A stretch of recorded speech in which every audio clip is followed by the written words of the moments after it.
Hey everyone, welcome back to my channel. So today I am back with another video, and this time we're going to be talking about how to price your nail services. So I have my price list here. I will be sure to leave a picture on the side as well so you guys can see it, but I did post it back in June when I moved to my new nail room. So basically I'm going to tell you what is included in each price that I have.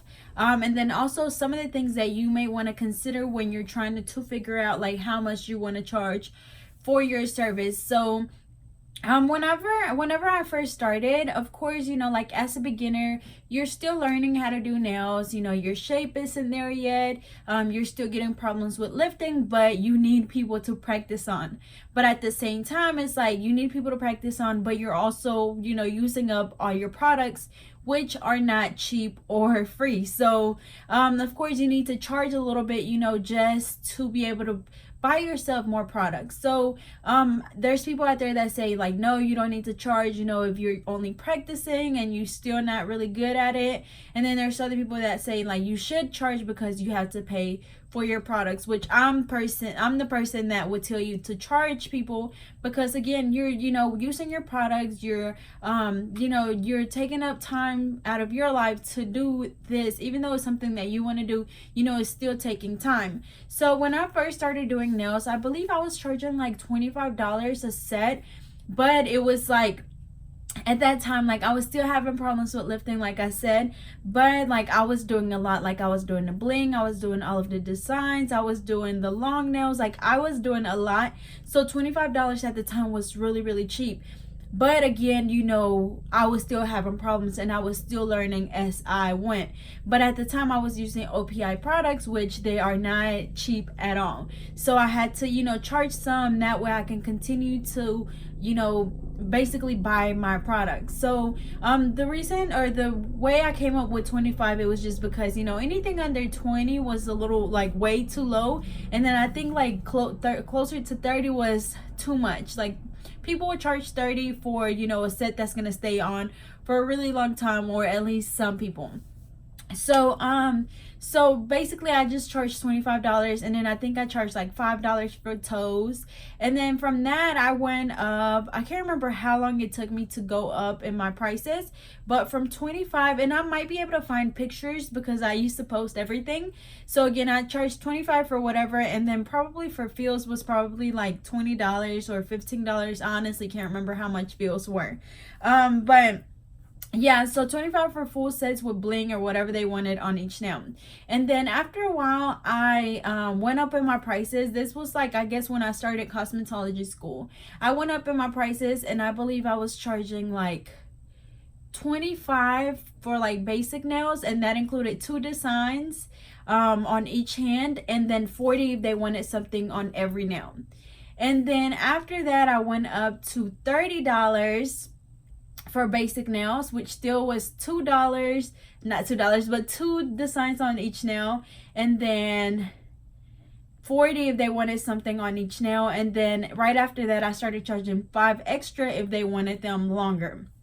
But after that, I realized that, a lot of people were starting to get like super long nails, and it was to the point where sometimes I would be doing nails and I'm thinking like, I'm doing all of this and it's taking me a lot longer, and I'm still gonna charge them the same because that's just what my price list was. So that's when I decided like, you know what, I'm gonna change my prices. But for a while, it took me a while to, finally decide that I wanted to actually go up in my prices, because I feel like, if you're in the same setting and nothing else has changed, like why should you charge more? I understand that a lot of people say that you should go up in your prices maybe once a year, or every so often. But for me, it's like I didn't want to go up in my prices unless I like, started working somewhere else, or unless I made like a major move. So whenever I decided that I was going to move into a new room, I was like, this is the perfect time to finally, go up in my prices and actually get the money that that my nails are worth, basically. So that's when I came up with this. So basically my full sets for short nails are $30, And for a medium set, it's 45. For long, it's 55. Extra long is 65, and extra long is 75.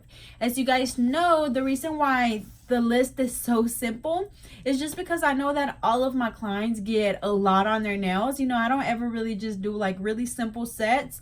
And of course, if they do, like say they get a medium set and they only get like a polish and maybe bling on one nail, then instead of charging them 45, I might charge them 40, So I might, do some adjustment here and there, but for the most part, all of my clients get a lot of things on their nails. So that's why my prices are so like simple.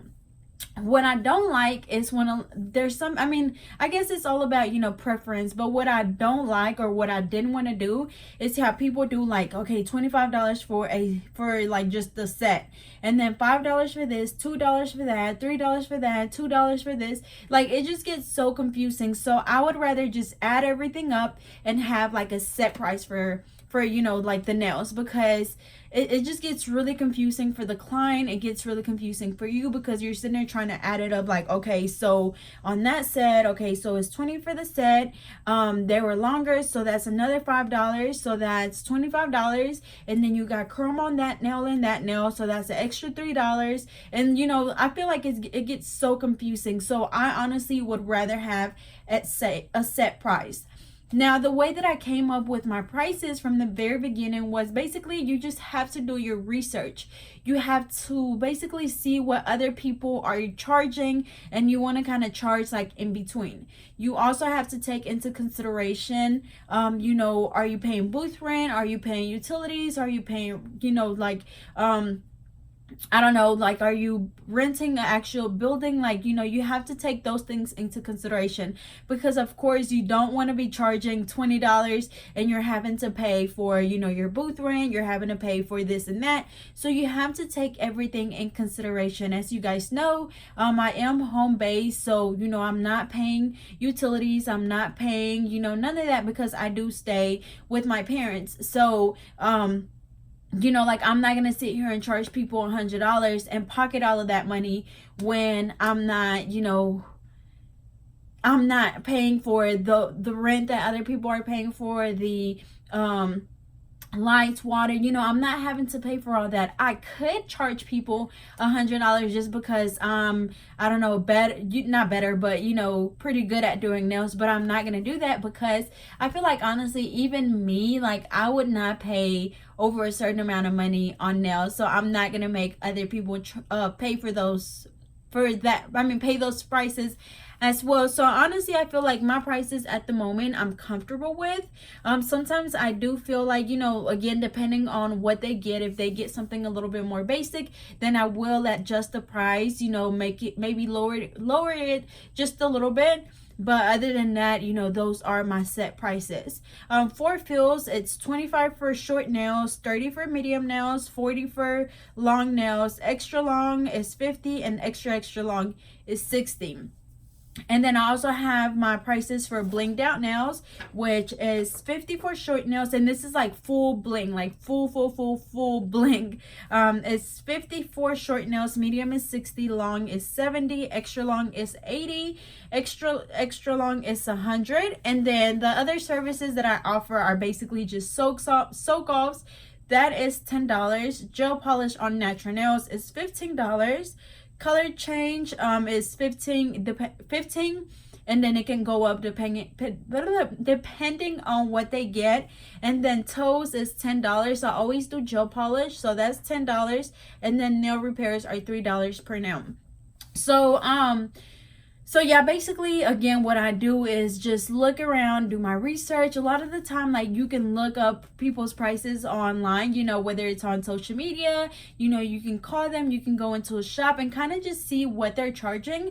But even with my prices now, like, you can go to the shop and ask for, a set that I've done, and they're going to charge you a lot, because they're going to charge you, like, again, $25 for the set. They're going to charge you $5 or $10 because they're long. They're going to charge you like $5 or $8 because they're coffin shaped. They're going to charge you another $10 because it's colored acrylic. They're going to charge you $5 $5 extra because it's gel polish. So you're gonna end up paying a lot more in the shop than you would, you know, with me. But again, I'm comfortable with my prices. There's people out there that say that I charge too much. There's people out there that say I don't charge enough. So everyone's gonna have their own opinions, but what matters is that you're charging your worth. You know, like if you feel like, okay, I'm charging $20 and I think that's a good price because I'm a beginner, because I'm still learning, then that's good. You know, you can eventually go up in your prices once you get a little bit better, once you're able to control your you know, your lifting, once you start using better quality products. You know, of course you can go up in your prices, but at the beginning I think $20 to $25 is a good starting price. Now I don't want to necessarily just tell you, okay, which is, I'm sure that there's a lot of people that want to hear me just say, okay, charge this for this, charge that for that, and I can't really just tell you what to charge because this is on you to figure out what you want to charge. But again, it's going to take some research for you to do that. You could, you know, talk to other nail techs in your area. I know that might be a little hard to do because a lot of people that do business in the same area always feel like you're in competition with them. I know in my area that's how it is, so I don't really associate with, you know, any other people that do nails, not because I'm an asshole or anything, just because I mean, not everyone, but there are some people that, you know, always just feel like they're in competition. And not even just, you know, I'm not even just talking about, you know, people that do nails. I'm talking about, you know, whether you do hair, whether you sell eyelashes, whether you sell clothes. People always feel like they're being attacked, like you're competing with them, like you're trying to be better than them. You know, they're always going to feel like that. So they might not want to share their information with you. But again, a lot of the information you can find online nowadays. And then as always, you can just walk into a shop, look at their prices, see how much they charge, and you're gonna have to determine like, okay, I want to be at the very top, and you know, I want to be charging $100 some per set. Well, you're gonna have to use really good product. You're gonna have to make sure that your sets last a really long time, that nothing falls off, because you want to make sure that your prices are actually, you know, worth $100. People should, you know, what I mean, clients shouldn't mind paying $100 because they know that their nails are gonna last. Another thing that is really big and that it's really important when I make my prices is basically my area. I live in Arkansas.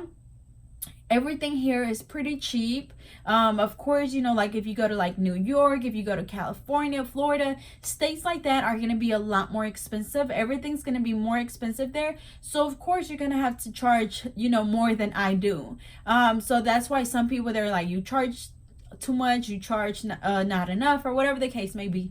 But your area has a lot to do with, you know, your pricing as well. But again, I suggest just doing your research, you know, trying to see how much other people in the area charge.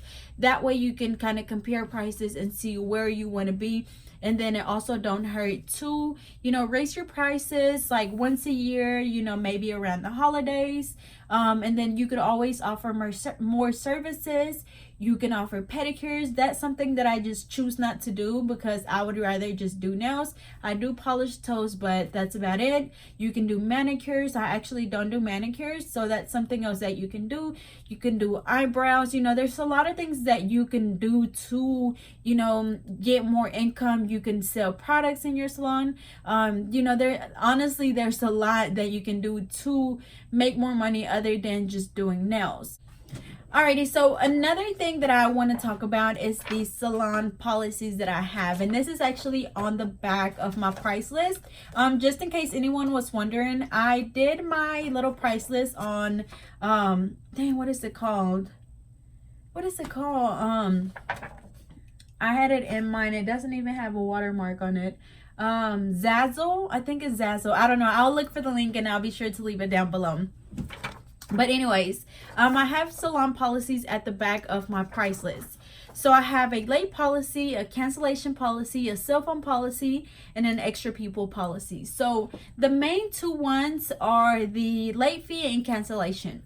So how that works is if you're over 15 minutes late, we're just going to have to cancel the appointment and you're going to have to pay $10. The reason why is because I actually book my clients back to back. So I do like a 9:30, 11, 12:32, or, you know, whatever the case may be, but they're all an hour and 30 minutes apart. The reason why I do that is because I'd rather just go ahead and get my clients out the way and be done. But there's people that, take breaks in between. But with me doing them back to back to back, that means if anyone's late, it's going to mess up my entire schedule.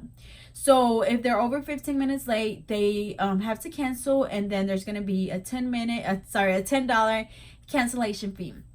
Now, if it's under 15 minutes, they'll still have to pay that $10 late fee, because even though they came, it's still gonna delay my entire day. Or especially if it's like my first client that's late, it messes up my entire day, because I hate working under pressure, and that's just the worst thing that can happen to me. It's like sitting there doing someone's nails and then have somebody else sitting there waiting. A lot of the time people don't mind waiting if they don't have anything else to do, but I still feel really under pressured because I don't know, that's just me. But yeah, that's one.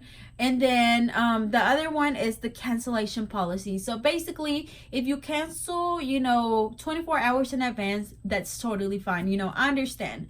But if you cancel and it's like right before your appointment, then there is going to be a $10 cancellation fee, just because if it's not 24 hours in advance, I really don't have a lot of time or enough time to get someone else in your spot, which means that I'm just going to lose money. So even though I'm not making all of the money that I would have been making if that person would have came, I still at least made $10 for that hour and a half. So you're not entirely at a loss. So again, is $10 late fee, $10 cancellation fee.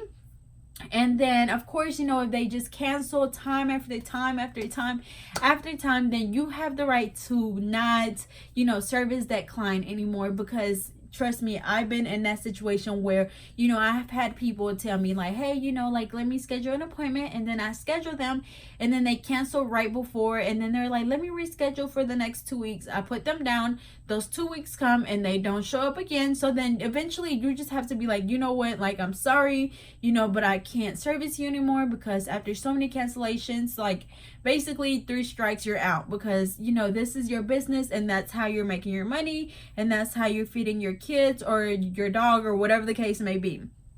And then the other 2 are just just policies about like the cell phones. Basically, a lot of the time it's like people are like steady on their phones, and they can mess up their nails. Or with my clients, I don't really have that problem a lot, because a lot of the time me and my clients are just talking the entire time, like nonstop. I know almost their entire life, they know my entire life. So I'm really comfortable with my clients. But there are like a few clients that can't put the phone down. They mess their nails up, and that really bothers me, and it kind of slows you down, waiting for them to put the phone down, waiting for them to finish texting someone back. Like, that's just rude. And so that's why I had to do that cell phone policy, and that's the first time that I ever had to do that, because it was just getting like way too out of hand.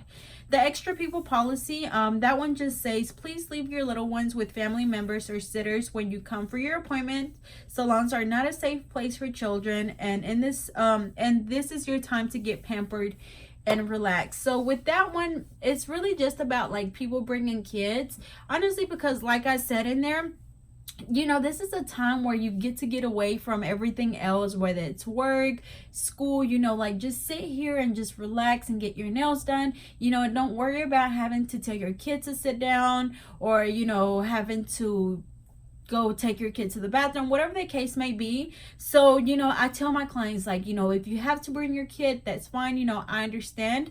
But if you can leave them with someone else, then that's good, because this is, again, your time.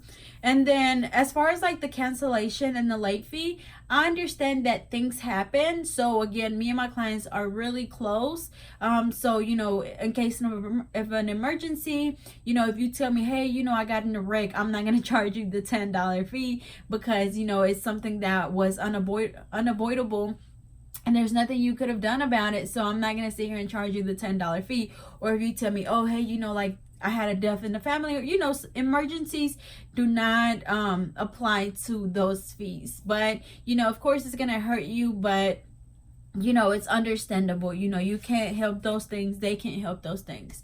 So I think that's pretty much it. So again, if you're looking to go up on your prices, or even just make your price list as a beginner, honestly, I think that, like I said earlier, I think like $20 to $25 for a full set is a good starting price. Maybe like $15 for a fill, $5 for toes. But again, you have to take into consideration what products you're using, your location.